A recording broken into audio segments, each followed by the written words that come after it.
Hi, I'm Lori. And I'm Kevin, and this is No Longer Ashamed. We are survivors of childhood sexual abuse. And we're here to share with you that if you're a survivor, you don't have to be alone. Our logo is a salamander, and the reason is a fire salamander can survive a fire, and you have survived a fire. We want to help you with your journey to healing and hope. We are all survivors together, and we walk this journey together, and you are not alone. By telling our stories, we are hoping that you will have the courage to share your stories as well and find your voice. Because stories are so important, and for so long I know that I wouldn't tell my story, but when I finally shared my story, that's when I got my freedom. And this is our journey and your journey to healing and hope. So come with us. Was it really abuse? How do we know? Was it abuse if it wasn't penetration, or if it wasn't painful, or if I wasn't scared, if I was excited or stimulated? Was it really abuse if it was just showing me pornography or just fondling me but no penetration?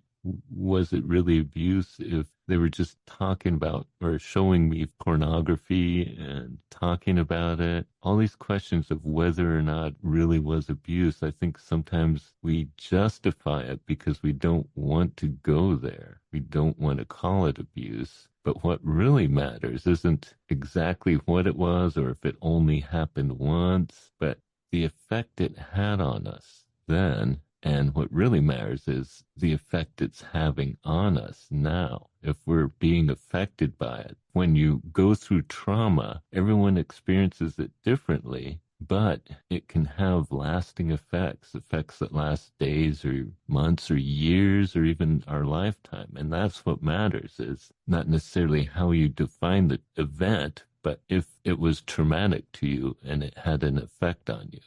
I like how you said we try to justify it, because just is one of the words. When I hear someone say it was just or only, to me, they're dismissing it. They're trying to make it okay. And it usually really is something. In fact, it's very rarely not something, but it is amazing how we want to justify, or we want to, make it okay. Like they loved me. They were my family. Is that abuse? But like you say, if it makes us feel a certain way, if it has an effect on us and it's bothering us, something's bothering us, then it's something to look into and explore and discover.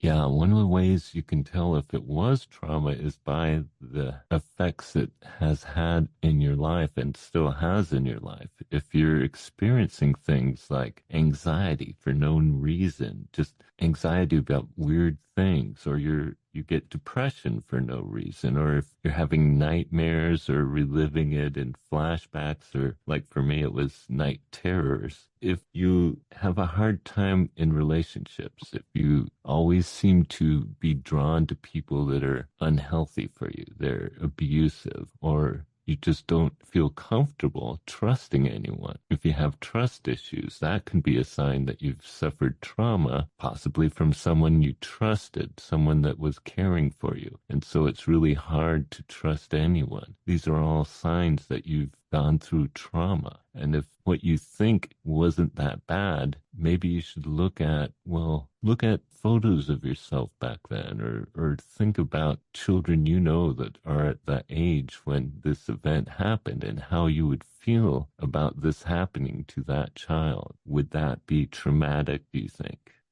Yeah, I like how you say, look at a picture. There's a retreat we did where we had people bring a picture of themselves as a child. And often when we can think back to a defining moment in our childhood, it's often something that was abuse or whatever. And as adults looking at it, we want to say, well, it's okay because I'm an adult. But when we look at that child and how old they were, they were only 5. And then we can start to get some perspective. But we go to our default mode, which is excusing it, justifying it, or telling a story about it. Like I told a story. I was raised basically by my grandpas. It's amazing nothing ever happened to me.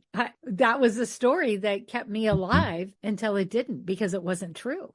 Yeah. And often we don't want to go there because it's uncomfortable for us to go there. We excuse it because we're uncomfortable with our role in what happened. And maybe we feel like, well, if I was stimulated, if I got excited, then maybe it was my fault.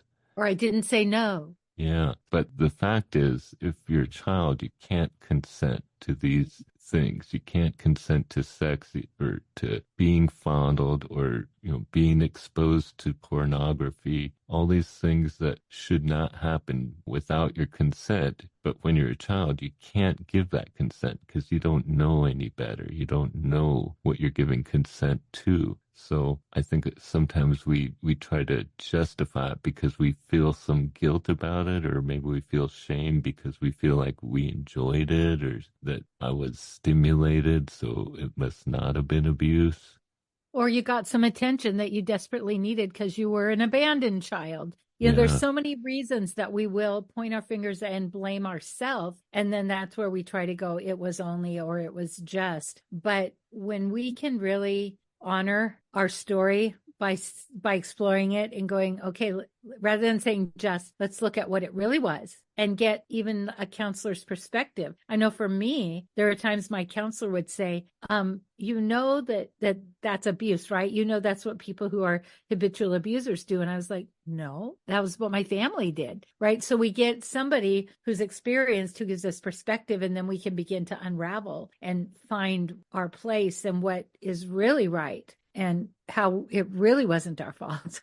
yeah, that's what matters is the effect it had on us, not necessarily defining it as this, although it's important to define it as Yeah. abuse because then we can actually honor what we went through and realize that it is important to get help. We do deserve to get help. It wasn't our fault. We didn't deserve that, but we deserve to get help for the effect it had on us. And so everyone does experience trauma differently and also recover from trauma differently. And so if you feel like, well, it wasn't a big deal, but if you're having issues with a lot of different things that you're not quite sure why you have these issues, you deserve to get the help and you deserve to have someone, a perspective, have someone help you with this.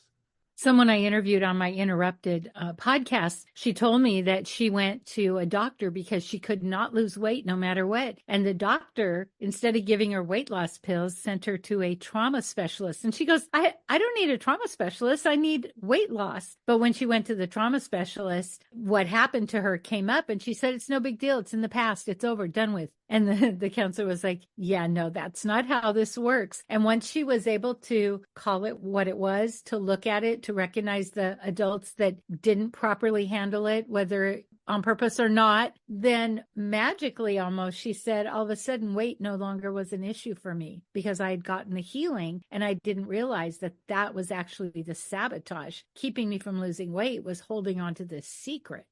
Yeah, and that's important is paying attention to how we handle things because a lot of times we think we're just handling that, but we're coping with it in ways that aren't healthy. I mean, I cope with it in a lot of different ways that were really unhealthy. And it wasn't until I actually started handling and paying attention to what the effects were in my life, my issues, then I started getting healing. And I think if we worry so much about how we define it, we're not actually looking at, well, what matters is how is it affecting me? We can't change what happened, and we can't change how it happened, whether we feel like we were a part of it or we were to blame, or if they said it was our fault. You can't change that, but what we do have control over is how it's affecting us now. And that's the good news, because when you look at the issues we're having and you can find out where they're coming from, you can address them. You can start coping in ways that are healthy.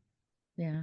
Sometimes I hear from clients, they'll be in a marriage and they want nothing to do with sex. And it's like, do you think that's healthy? And there's a lot of different reasons for that, but that can also be something, it can really affect your marriage life if you don't take a look at it, because you don't know what you don't know. And I like what you said about, it's like we're trying to qualify it. Like if we try to define it, we're trying to say, did it really matter?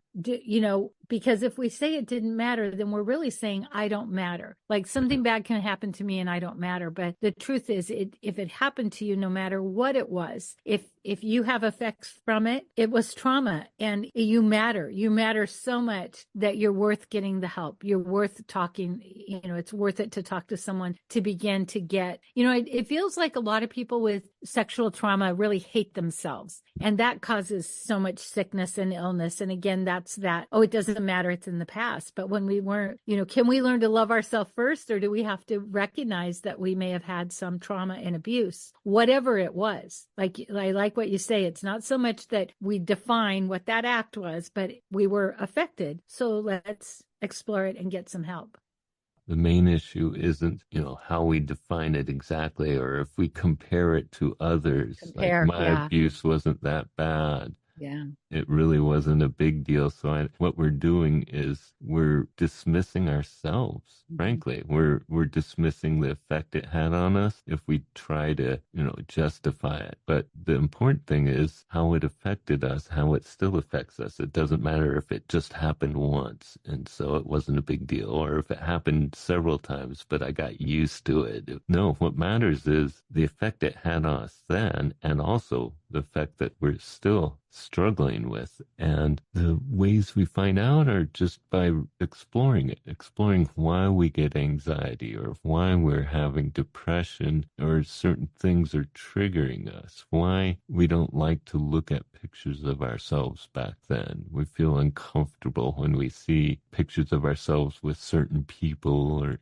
there's all kinds of signs of trauma. Even people who don't have, they have repressed memories, they might have signs of trauma that they're unaware of where they're coming from, but they're affecting their lives. And we've had guests, especially men, that have thought maybe they were gay. So they may not have been realizing that they had been abused, but they didn't know, it became this issue for them. And so then there's all the stuff that goes with that. Well, if you go get help, you explore it, you're going to get the answer. And it may have been that you were abused by a man, if you're a male, or a woman by a woman, and that causes such confusion. And so again, it's like sometimes we have questions and issues and things that we don't know why it's bothering us. But if we begin to explore it and be open to what our childhood held, then we can begin to get the healing and get relief from, because whatever it is, it's bothering us. Wouldn't you agree, Kevin? Something's bothering us. Well, and that's the thing, is it's kind of our default mode is where we go when we're triggered or something's happening that we're not comfortable with, and we might not be aware of what caused it, but we go to this default mode, and that's the mode that says, I don't matter. I'm bad. There's something bad about me, or I'm afraid because I don't trust anyone. So if you have issues with forming relationships, if you have a hard time trusting people, it might be because our default mode is saying, I can't trust anyone, they're going to hurt me. Yeah. And when you say matter, something that I thought of that I haven't really thought about before is growing up, we moved to an island and we ended up going to a little community Sunday school, even though our parents didn't go to church. And I remember my friend whose mom was the Sunday school teacher, I thought God loved her more because she got these amazing, wonderful parents. My parents are home, hungover, drunk, and all the other things that went on. And so it's, as children, we can't process. So the way we process is we tell ourselves, well, I'm just not as important. I don't matter. And so I grew up with that feeling like, oh, I wasn't special enough to be put in a good family. Mm-hmm. And so then with counseling, I started to recognize, that little girl part of me, had to find a way to see why some kids had good parents that obviously loved them and did things with them and cherished them. And some people didn't. Even though I thought what I went through was normal, I did recognize that some of my friends, their parents really loved them. And that seemed like they must be really special. Like, you know what I mean? Rather than we're all special, we all deserve love. They must be more special.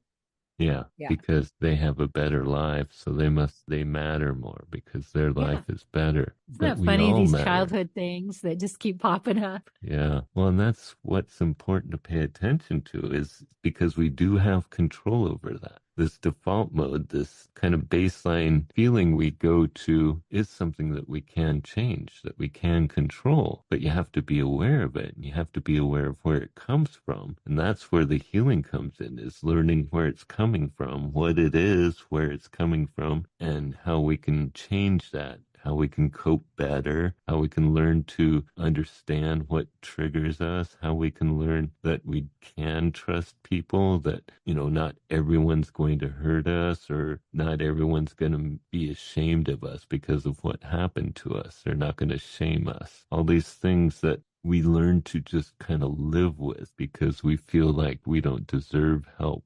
Mhm. Isn't that good news that we could change our default? I know to me, that's been one of the funnest things when something happens and then I can stop and I can think about it, really be paying attention. Was that person really trying to be mean to me? And often it's like, that had nothing to do with me. But because I have this default and this reaction of I don't matter. So if someone blows me off, then that means I'm bad. When I realize they didn't even see me, they weren't actually blowing me off. I took it that way because I didn't feel that I matter. And so paying attention has put me in, honestly, it's been fun because all of a sudden, all these times that I would just feel bad, I'm like, oh, I don't even have to feel bad because that had nothing to do with me.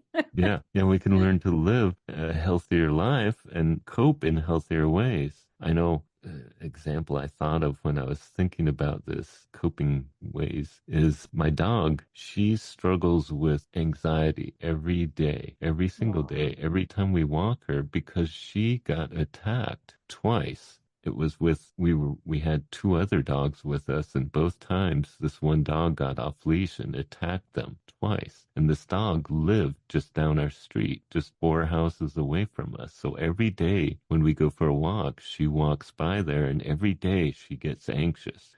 She physically gets anxious unless she's distracted somehow. But her body, she gets that she's just aware of everything. She's really tense. She's stressed out about everything. And it used to really bug me.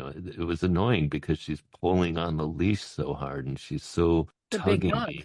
Yeah. And she's like pulling and won't listen to me. And I used to kind of be annoyed, but then I realized she's, reliving this trauma. She's going through this trigger every day we walk her. And I feel bad for her. And now it's like I understand it. So I'm not so upset at her. I try to calm her. I try to help her to change that feeling she has, but she doesn't have the resources to learn what it was that, she's probably aware of what triggers it and aware of what happened, but she doesn't have the resources to change her default. But we can learn where it comes from, learn why we're being triggered this way, and learn how to cope in ways that aren't upsetting to us, that aren't unhealthy. And that's one of the things, we might not even remember. Some people have repressed memories, but because of their coping methods they have, it's obvious that they went through trauma. Like that woman that was trying to get help with her weight, that's sometimes a coping method. Well, it's a protection for sure for women. If we're big, what man is going to attack us? Yeah, and a lot of women do that, and men tend to bulk out. They get, some men get super buff and get all into physical fitness and, being super macho almost because they want to be able to protect themselves. And they might not even be aware that they're feeling this way because they had trauma and now they feel like they have to protect themselves from trauma. But they're not aware of that's the way to get healthy, is to deal with the trauma they had. That's so interesting how how the trauma affects us, how we respond, that we don't even know what we don't know. But when we start to pay attention, when we start to recognize there's something, and then we can start to get help, it's so worth it. I remember one time a friend of mine who we had grown up together. So I knew her family was pretty dysfunctional. She knew mine was. She'd basically been kicked out of her house at 14. She had a stepdad. And I remember when I was starting to get help and I said, go to a counselor her, we all know what happened to you, and she's like, I'm not going back there. I'm not reliving that. My life is fine. But her life wasn't fine. Yeah. And she was so angry and mad all the time. And I just remember thinking for a long time, I felt like, what's wrong with me? I need a counselor. I need help. I felt weak. But later I looked at that and I looked at her life and I thought, I'm so grateful that I was able to, whatever I called it, be weak, go get help, and actually get help and have a different life. And I looked at her life and it was spinning because she couldn't get past those things, even though she thought she was tough and it was in the past. I think that's why it's important to not just focus on whether we feel like it was that bad or it wasn't abuse. No, it's more important to pay attention. Okay, what are the effects I'm struggling with? What are some of these things that I haven't learned to deal with? Or the coping strategies that are affecting my life, or maybe, why are my relationships always so messed up? I always pick someone that's not nice to me, that's mean to me, or why do I have a hard time forming relationships? I'm just not comfortable around people or certain people. Mm-hmm. If we pay attention to that, then we can learn more about why we're that way. Right. And sometimes we're sensing something, but we don't know what we don't know. And just in a brief nutshell, a friend of mine has a son who's been a drug addict for years, and he does not recover, and he lies and he abuses his parents. And he got a phone call from a lawyer that said, did you go to, I think it was, I'm not going to say the name because I don't want to say the wrong name, but a recovery center for teens. And he said, yeah, when I was 16. He said, we're filing a class action suit. Did anything happen to you? And my friend's son couldn't say anything. He just, like, all of a sudden, right? Because 26 years is the average it takes to tell. He'd never told. He'd never processed it. He was sent to this place and this is what they did. And it didn't help him recover. But did he know it was right or wrong? He was a kid. Yeah. So all of a sudden now he's got this information. And I just remember telling his mom, I feel like finally he's going to be able to heal, because this big mystery now is like something happened, but nobody knew it. His parents didn't know it. He didn't even know it on a level because he was sent to this place to do these things to help him get well. So he may not have even known that was abuse.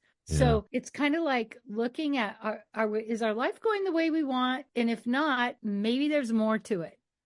Yeah. If you're questioning it, maybe look at why you're questioning it. Why do you dismiss it? If you think it wasn't that bad, think about if it happened to someone else who was that age, and how would you feel about that? A lot of times we don't like to go back there because it's uncomfortable and we're afraid to go back there. Sure. If that's the case, then maybe why are we so afraid to go back there? And is it because we're angry at ourselves for being weak?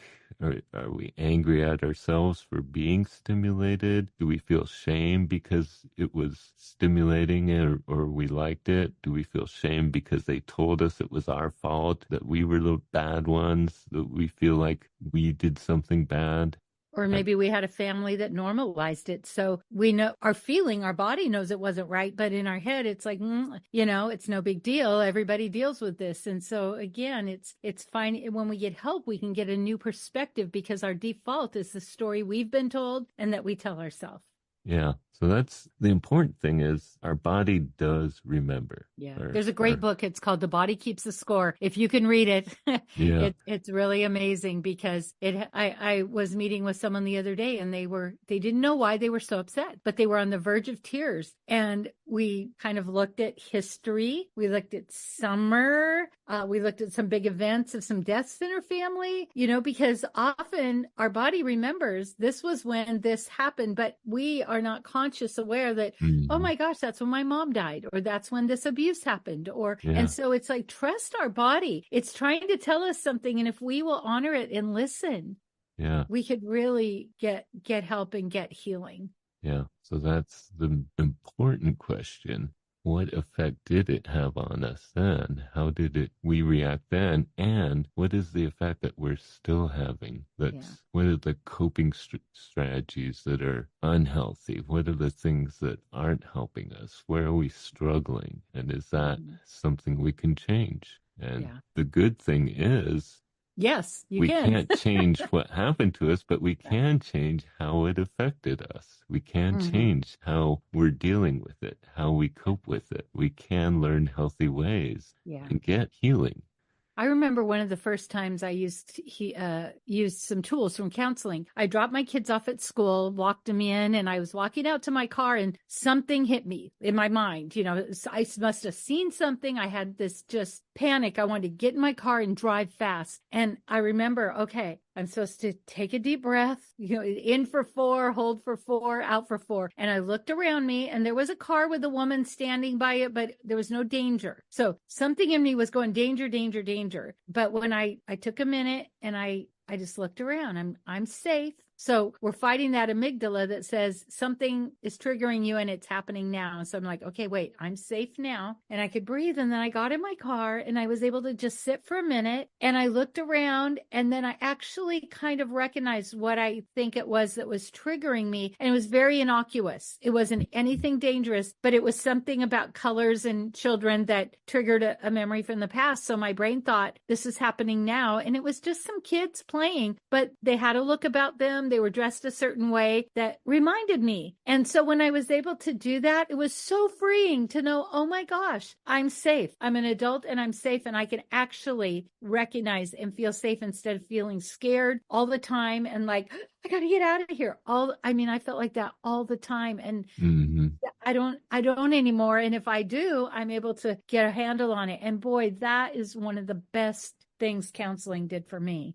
Yeah, well, and that's why this is so important is you do matter and you do deserve to get help. And, it is possible. It is possible to change our coping methods and so that's the main question. Not was it really abuse if it was only this?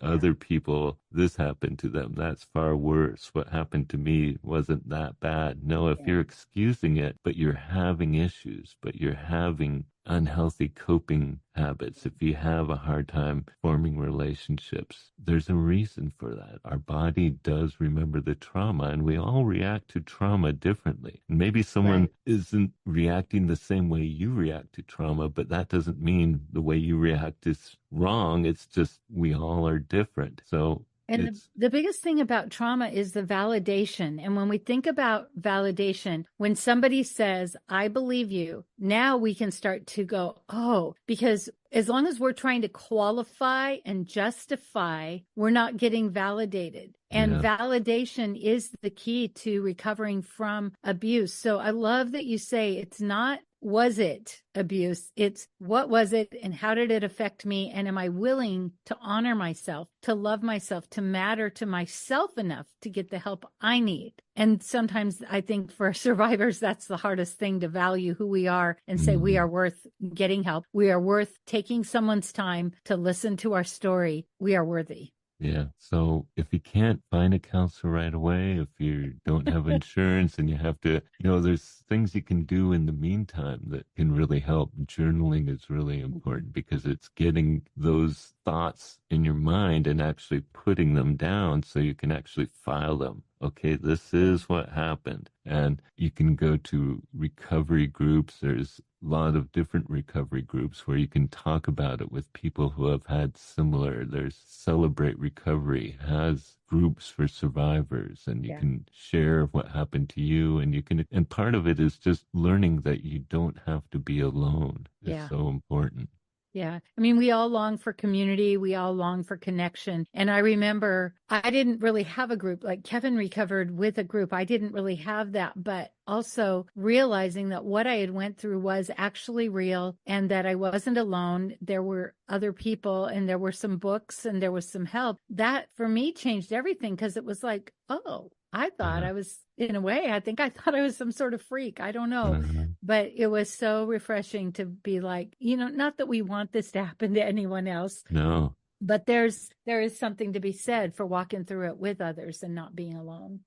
Yeah, and there's a lot of resources now that weren't around when we were first going through it. That's for sure. So many good books, so many groups, there's podcasts. So even if you can't get help right away, find a counselor right away, there's things you can do to help you explore this. And instead of justifying it, actually learning about it and learning how to cope with what you're coping, finding ways of coping healthy, finding ways of learning about the issues you're having and how to handle those issues in a healthy way.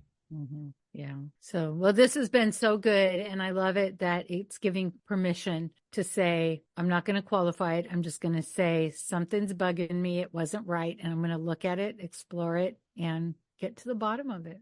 Yeah. And get the help you deserve, because if you are struggling with these issues, that our body remembers trauma and it has effects on us. Yes. We can learn to cope with them. We can learn to counter those effects. We can learn to handle those effects in ways that are healthy, but the effects are there. So I want to do more than cope. I want to live. I want to thrive, and we can. And that's the good thing, is you can change how we handle these issues. Yeah. So that's it for today. We are going to have a prayer time if you want to stick with us. If not, we believe in you. We want to hear from you. We want to hear your stories. If you like this podcast, please rate and review, because that's how other people can find us. And we really want to spread this message.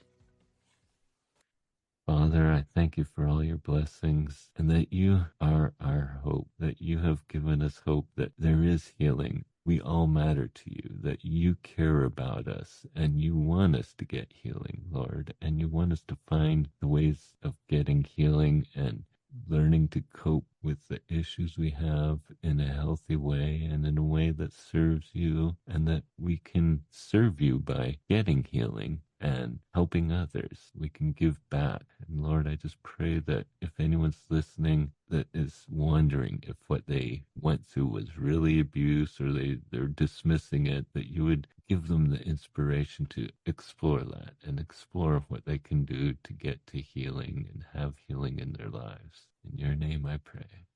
The Bible says that God knew us before we were born. He knew every hair on our head. And the Bible says over and over that we are loved. Mm-hmm. And Father, as survivors, often we feel somehow they're loved, but we're not. And so I pray that you help us to know that we are loved, to choose to believe what you say in the Bible, that we matter, we love, we are important, and that you love us so much you sent your own Son for us, that we do matter, and that you do want to see us healed. You do want to see us living a full life, and that you have created a way for us to be healed with so many things in the Bible: forgiveness, talking, sharing, being in community. And Lord, that we might embrace those things and know that we can find the help, the support, the love that we need to heal and to live a full and thriving life.